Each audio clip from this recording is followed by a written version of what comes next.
Hey guys, thank you for being here with me today. Thanks for joining me on this video as I go over the books that I've read recently. Usually when I do these videos, I try to keep it within a month, maybe 6 weeks, something like that. This has been about a 3-month reading spell, kind of a dry reading spell. I got through an okay amount of books in the project that I had planned, but I was moving. I know I mentioned that before. It was difficult for me to read as much as I should have, but that's okay. I got through some, that's enough. Today I'm going to be keeping it nice and short and sweet, going over the books I did not read first, then the ones I did read. It's been a while, so some of these books I am trying to remember what happened. My memory is not the greatest. So first, let me get the books that I did not read. We're gonna go over those real quick. Okay, did not read Where the Crawdads Sing. Still want to. Did not read Extremely Loud and Incredibly Close. Sharp Objects. I did read the author's other works. Didn't get to this one. How I Live Now. This has been on my TBR for so long. I'm just kind of losing interest in it. I put it in this video as a kind of final push to try and read it. I did not read it. It was unsuccessful. Wizard of Oz. I have read this before. I did not reread it. Not sure why it was in this video, to be perfectly honest. Me and Earl and the Dying Girl. It's kind of a funny story. Those are the books I did not read. I did read a decent amount. Oh my goodness. These are the books I read. We're going to go through them quickly. I really mean quickly. I've tried to film this video like 3 times now, and for some reason, my mind's not having it. So let's just do this. First one, Casino Royale 007. I guess we'll start with the worst book. I hated this so much. Ian Fleming, it just cracks me up that the author of this wrote Chitty Chitty Bang Bang. I kind of love it, but that's where we are. When you think of 007, when you think of James Bond, you probably think about charm and you think about action. This book had none of that. I thought it was so incredibly boring, so incredibly dry, very sexist, which I expected. I knew it was going to be sexist, and that's fine. It's not fine, but it is what it is. But I thought, hey, we'll get some action, or at least James Bond will be somewhat charming in spite of it, or somewhat interesting. No, it was like 5 chapters about how to play cards, and I hated it. I usually try to find something positive in it, and I'm sorry that one, I was not successful. I could not find anything I liked in it. From the worst to the best. This was a 5-star read. This is The Outsiders. So freaking good. Most people have this in their required reading for school. I did not, so I'm really glad I finally got to it. This is about a town that has kind of 2 groups, gangs. The Greasers, and the name of the other gang is escaping me, but basically the Greasers are the more poor, kind of unrefined group, don't have as much going for them. Then there's this other group, and they are the wealthy, the well-to-do. They've got a bright future ahead of them, and it's this war between the 2 of them in this town. It gets very violent, very sad, just goodness gracious, I wasn't expecting this to be such a tearjerker. I wasn't expecting it to get so deep and so serious and so violent, because a lot of the characters are like middle school age, but some of the stuff that they're going through is awful. So well written. Really feels like something of that age group without being like immature. When I say it feels like it's written by someone of that age group, I don't mean like I feel like a 15-year-old wrote this, even though I think the author was like 16 when she did write this, but it feels like someone of that mindset, kind of placing you in this world. So that was really, really good. Really glad I finally got to it. Next we have The Queen's Gambit. This was also really good. This is about a girl named Beth Harmon. She grew up in an orphanage. I think she's 8 or 9 when she learns how to play the game of chess, and from that moment on, it is an addiction for her, and she is very talented in it. She becomes a grandmaster. She goes through all these different US championships, and then she plays, you know, all these tournaments in Russia. It's just as much about chess as it is about her mental health, though. Really good character study, really like the main character. She's got flaws, she's got weaknesses, but she feels very, you know, three-dimensional as a person. Really good. Next, One Flew Over the Cuckoo's Nest. This is set in 1960s in a mental institute. It focuses on a group of men there. A newcomer arrives. I think his name is McMurphy. McMurphy is kind of loud and boisterous and doesn't like to follow the rules, which is not great because the institution is led by Nurse Ratched, who rules with an iron fist. And it really becomes this power dynamic war between the two of them, and chaos erupts. Not great for where psychiatry and mental illness was in the 1960s. Definitely not healthy. It does have issues with racism and sexism. I guess it's a product of its time. I know it's set in the 60s, but I don't know when it was actually written. It was an interesting read still. I don't get why people go crazy over this book. Like, I know a lot of people think this is the best book they've ever read. I didn't like it all that much, but I'm still glad I read it. Next we have Dark Places. This is Gillian Flynn? Yes, Gillian Flynn, who, Alfie, my roommate, has a cat, and I'm much more of a dog person, but this cat does not like being left alone, and my door is shut because guess what? I'm allergic to cats, so I try to keep the cat hair out of my room, and cat wants it in. So my door is going to be clawed up. Yep. Oh. And we figured out how to get the knob. Let me grab the cat. Hold on, I'll be right back. This is Alfie. Isn't he just evil? Look in those eyes. Evil. This is what evil looks like. Waking me up freaking 4 a.m. every morning trying to claw his way into my bed. Isn't that right? Hey, are you listening? This has been like my best friend, and I don't think he even minds it. He's like, oh, a refreshing, nice little spray. It's the middle of summer. Are you gonna sit here with me and be good? Okay, just be quiet. I don't know why I feel the need to whisper suddenly. If I put you down, please don't chew on any cords, okay? Anyway, this is focused on a girl named Libby Day when she is 9, something like that. Her brother murders her mother and 2 sisters, or did he? She grows up, kind of gets some money from doing interviews. She's famous for a bit, uses all this money. She's an adult now. She either has to get a job or she has to find a way, Alfie, don't go into my dresser, to earn some money. So she agrees to contact her brother. There's a group of people, as there are with true crime, that's obsessed with he was actually falsely accused and he's not the one who murdered it, so we'll pay you if you go talk to your brother, if you go talk to all these witnesses. It's a really interesting, oh gosh, his hair is floating all around now. It's a really interesting step, like a different point of view into a crime scene that I haven't seen before, where she's getting paid to kind of prove her brother was either the killer or not the killer, and it's all because of monetary gain. But obviously as it goes on, she gets emotionally involved again. I really liked it.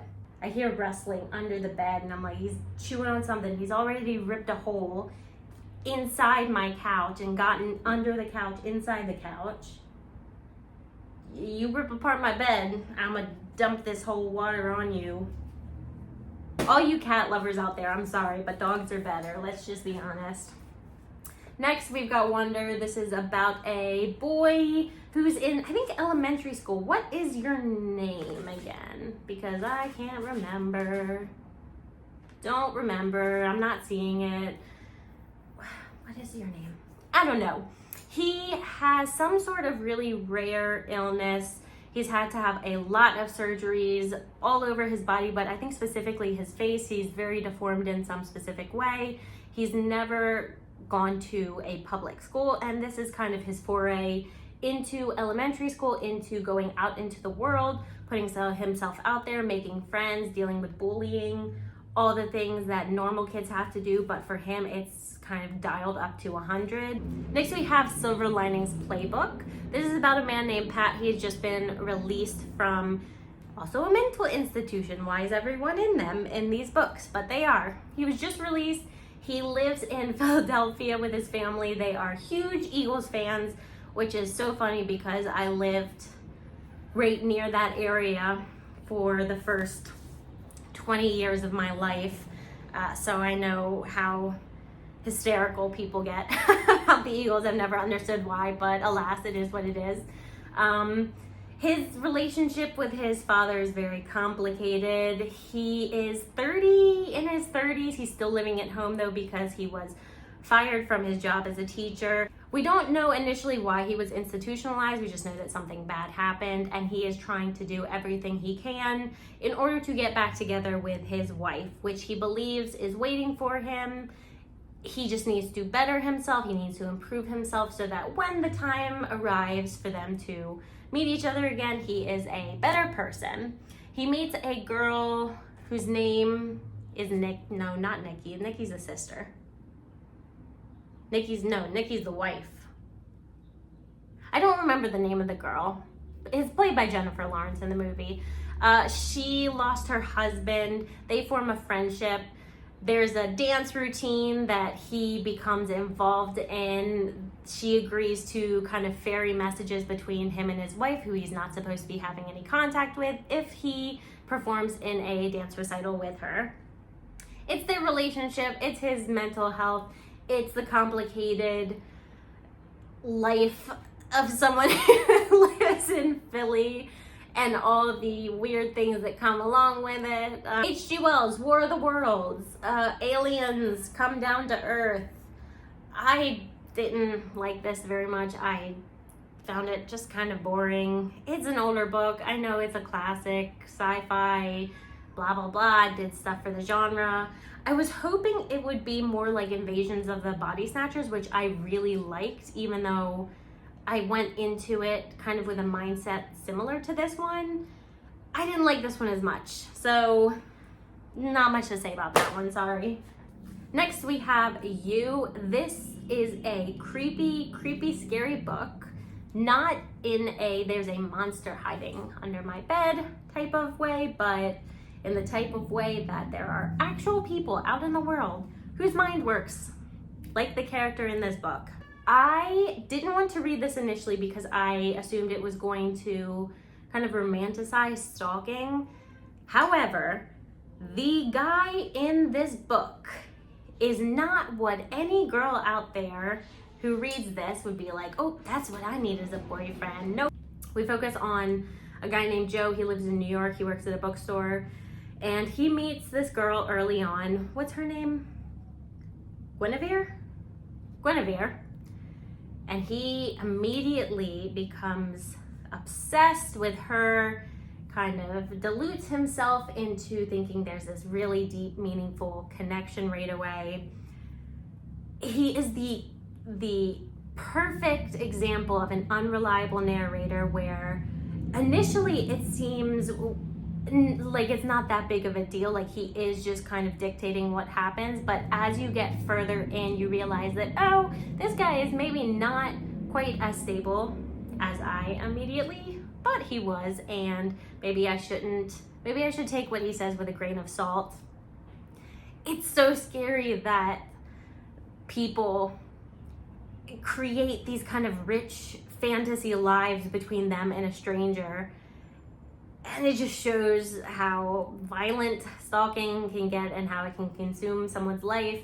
And he's such an interesting character, but such a a menace. And I don't think the author ever tries to portray him as anything but that.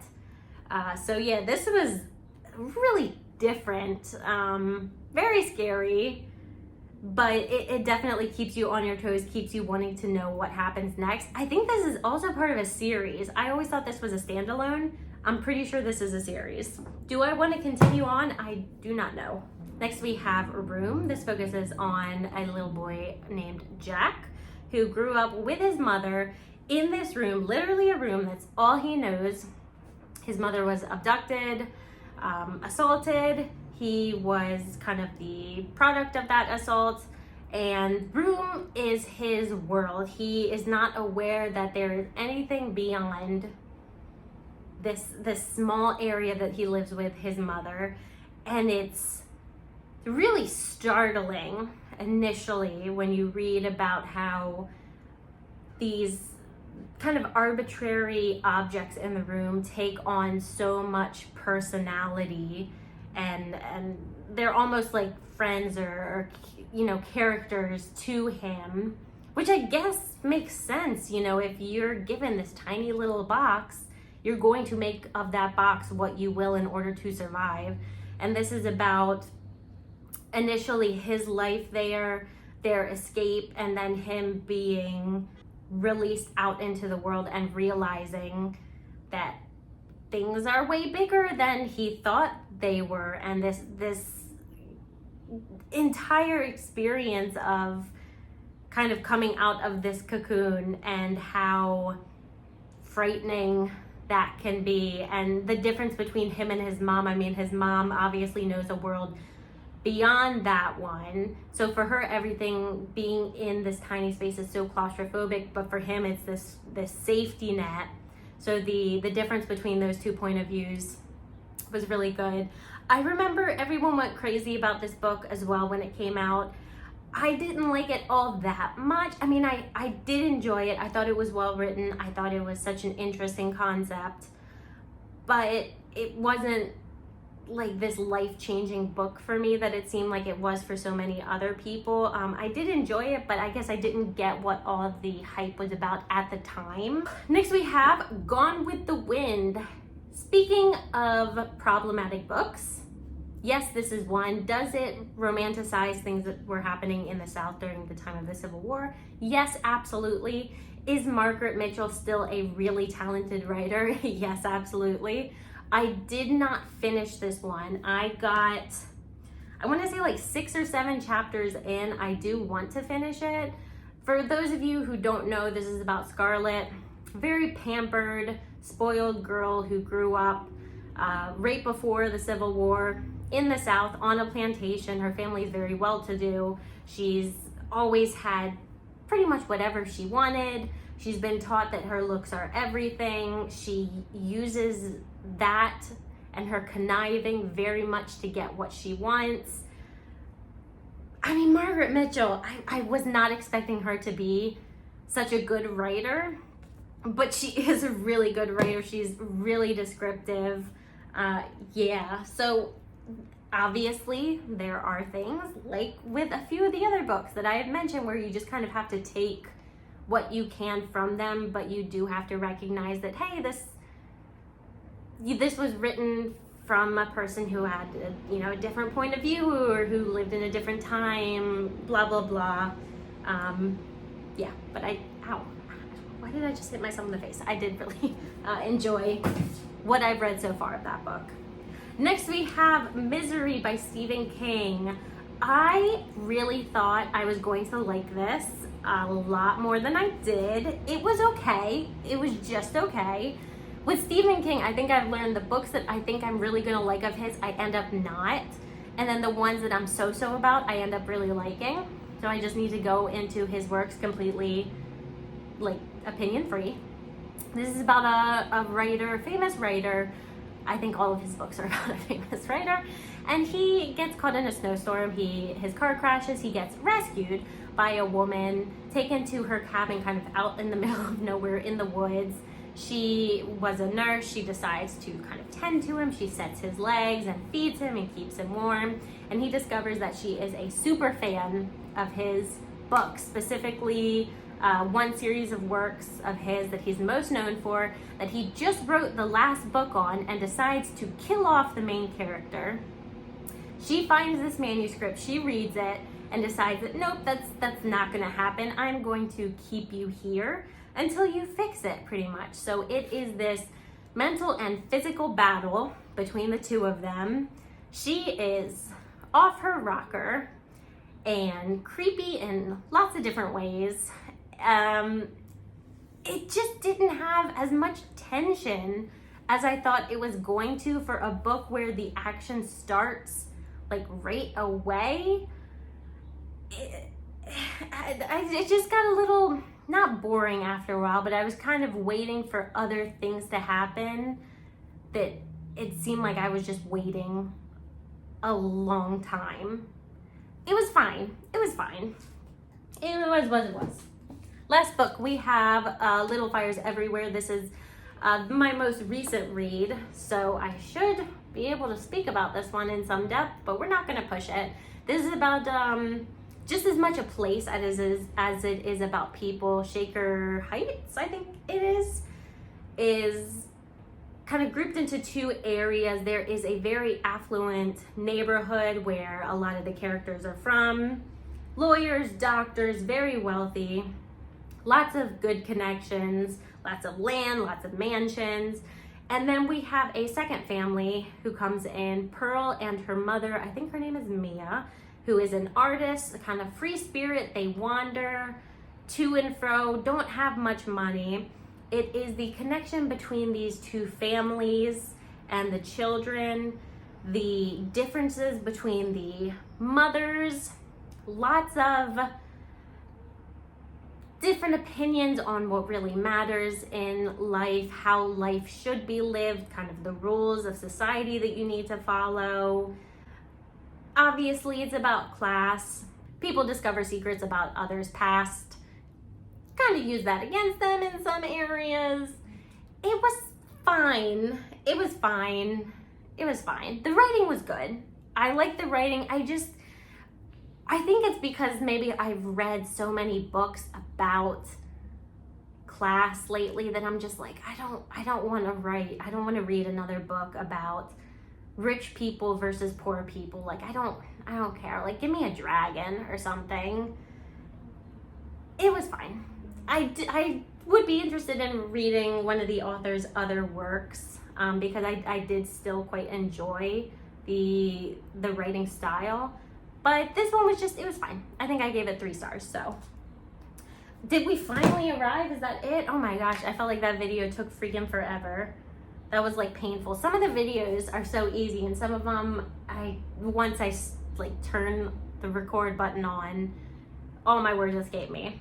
So I hope that wasn't too awful. Thank you guys for sticking through to the end with me if you did. I hope you enjoyed it. I will have a haul, those bags right over there actually, probably up soon. That'll probably be my next video, because I might have only been in Chicago for a few weeks, but I already bought like 2 bags worth of books, so we'll see. Thank you guys again for joining me, and I will see you next time. Bye bye.